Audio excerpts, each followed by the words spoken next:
It was hard.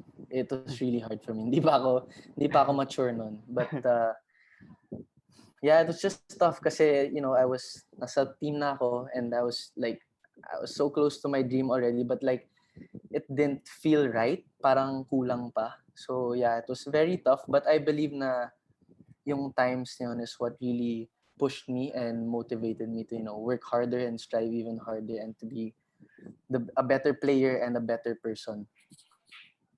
So nung season 76 and 77, ano yung lowest point mo? Yun na ba yung time na talagang you were considering to quit na from college basketball and just pursue a different track or job in the future? And what made you change that mentality or dream?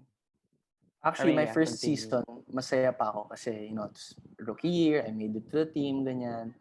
But I didn't expect na hindi ako mabibigyan ng chance and, my confidence was really low at that time. But at the same time, I was very thankful kasi I was very close to my dream. But, yun nga, just didn't turn out the way I wanted to. We didn't even make it to the finals or I don't think we even made it. I don't even think we made it to the final four that year. But I was still grateful. And then yung second year ko talaga, I think that's when things kind of went crumbling down kasi start pa lang ng training namin for season 77. Our coach at that time, si Coach Bo, he talked to like 3 of us. Tapos he was telling us na parang he couldn't give us the chance, the opportunities that we deserved. So basically he was saying he was gonna cut us. So yeah, it's a that time I remember it was three of us, me, Fran Asuncion, and Earl Murphy. After that, we were all just in the gym, parang tulala lang kami, parang totoo ba to? Is this really happening? Parang we were so close to our dream, tas biglang just like that, wala na. And then, yun, Team B ako. And actually, I was very happy at the time sa Team B because I was getting the minutes that I wanted. Babad ka, yeah. Babad ako. Yeah. I was playing well also and I was getting, parang bumabalik na parang yung happiness ko na playing the game. And then, yun actually, after, I was doing so well. And then after, malapit na yung season nun eh. They called me back to Team A. And at that time, I wasn't really happy or excited about it kasi medyo alam ko na yung mangyayari na kahit na ma-line up ako, I know I won't be given the minutes that I wanted, di ba? So yun, eventually nabalik ako sa Team A and I think it was worse nga that year compared dun sa first year kasi first year medyo excited pa, rookie, di ba?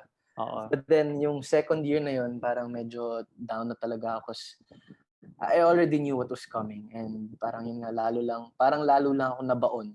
And that was the time nga na I was telling my parents na, guys, parang ayoko na mag-basketball. And yun, like I mentioned earlier, they talked to me, they were like, you know what, you still have a few more years, just stick with it, keep working on your game, and we'll see, para wala kang regrets. And actually, I just wanna mention na sobrang bilib ako sa dad ko nun kasi kinausap niya si Coach Bo, but he wasn't trying to fight Coach Bo. He talked to him kasi he wanted to ask him ano yung nakikita ni Coach Bo na pagkukulang ko as a player. Okay. Yeah. So yun, for me it was like a very humble act na coming from my dad, diba, na parang lumapit siya dun sa coach na nag-cut sa akin na hindi ako ginagamit. Mm-mm. So yun, napabilib talaga ako sa kanya because yun, he asked him, he was like, ano ba pagkukulang niya? And coach, sinabi naman ni coach mo na ito yung pagkukulang niya. Ganyan. And then when he got home, he was like, oh yan, narinig mo na, sabi ni coach Bo, ito pagkukulang mo. That's what you have to work on. So nung sinabi nga niya yun, parang nas na-motivate ka na nung time na nag-team B ka na yun na to work on it talaga. And did you do it with a trainer or did you do it with your friends? How did you do it? Actually, I did it sa Team B. Si Coach Yuri and yung coach namin, yung strength and conditioning coach namin yung talagang tumulong sa akin. Si Coach CJ, sila yung talagang, they brought me back, binalik nila yung confidence ko. And I just remember that time si Coach Yuri was always talking to me. Kasi si Coach Yuri point guard din yan eh. Mm-hmm. So he was, just giving me tips, teaching me the basics of being a point guard, things I could use. And si Coach CJ naman, he really helped me with my, building my body talagang para lumakas ako, bumilis ako, and all of that. So nung Team B na yon, you were saying na masaya ka talaga. Pero syempre, you still wanted to get into Team A. So nung to season 79 ba yun na hindi ka nasama? Or nasama ka na? 78 hindi ako nasama. 78 hindi ka na nasama. So no 79, when you got the call or the message that you were gonna get back into the lineup, how was the feeling like? And did you know na you were already rejuvenated na parang yung weaknesses na sinabi ni Coach Bo na-address mo na yun and confident ka na you'll get more minutes season 79 comes in? Well, I definitely believe na I was a way different player than I was during my first 2 years kasi talagang tinabaho ko yun. And I think it was all just yung timing of things lang eh. Kasi that was the year na nawala si Coach Bo, dumating si Coach Tab. So that means, it was gonna be, nawala na rin sila Kiefer noon, sila Von. So technically, it was, people my age na, parang ako na dapat yung senior noon eh. So, yun, sakto lang din kasi Coach Tab was, he's a foreigner and wala talaga siyang kilala when he came here. So, it was a good chance for me and for everyone who wanted to make the team that year to really, prove ourselves. Kasi it was just like a fresh start for everyone.